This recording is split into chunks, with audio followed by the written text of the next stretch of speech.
Back to follow-up segment tonight, corporate corruption. A couple of weeks ago, the Securities and Exchange Commission fined the General Electric Corporation nearly $24 million for violating the Foreign Corrupt Practices Act.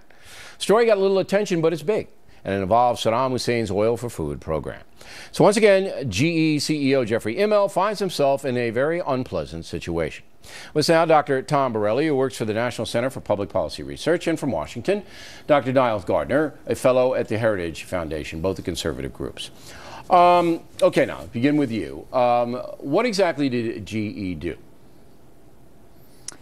Well, basically, GE violated the terms of the UN-administered Oil for Food program. This was a humanitarian program instituted back in 1996 by the UN Security Council to allow Iraq to sell oil in return for purchasing humanitarian goods, food, medical services, for example.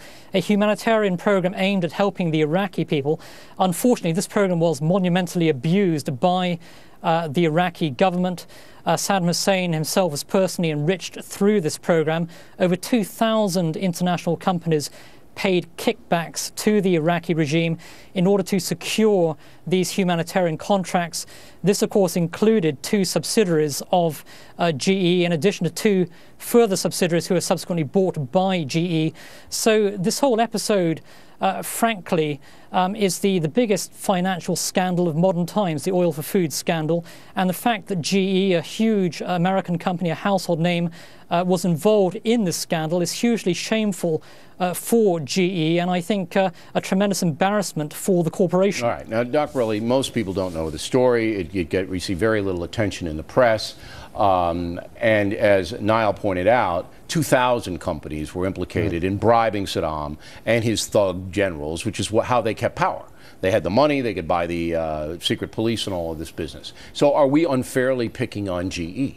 No, absolutely not, because there's been a pattern of corruption at General Electric. Just last year, they settled with the Securities and Exchange Commission over charges that they were cooking the books to boost their earnings in order to meet Wall Street's expectations. So this is point number 2 with them. This is the second time they settled.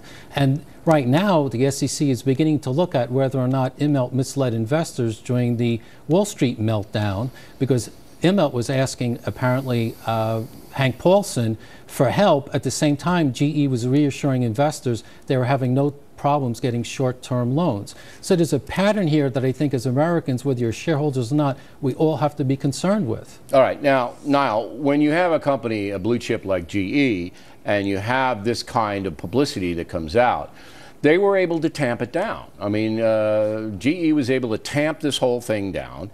And as I said, most Americans don't even know what's going on over there. So it's hard for me to basically get outraged about it.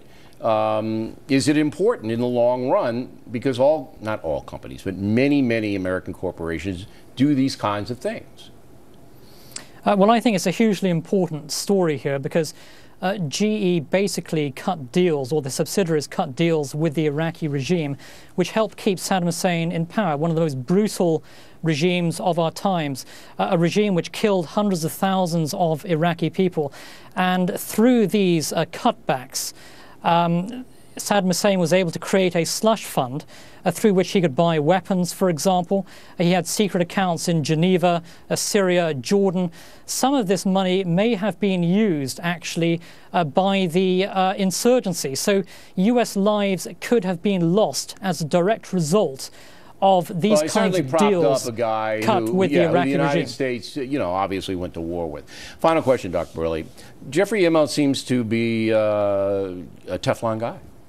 He doesn't get in trouble. I mean, he keeps his job, as you said. This is not the first time. Right. He's there. He's powerful. He keeps his job. Board of directors keep going. Okay, Jeff, go ahead. Yeah, that's a big problem, because as we know, corporations need to be watched like elected officials, and General Electric is a special case. Their budget is the size of small small countries.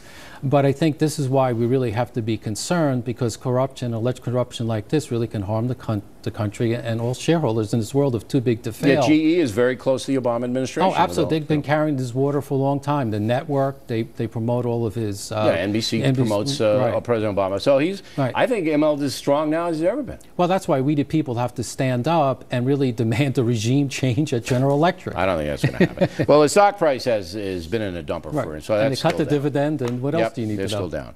All right, doctors, thanks very much. We appreciate it. We come right back.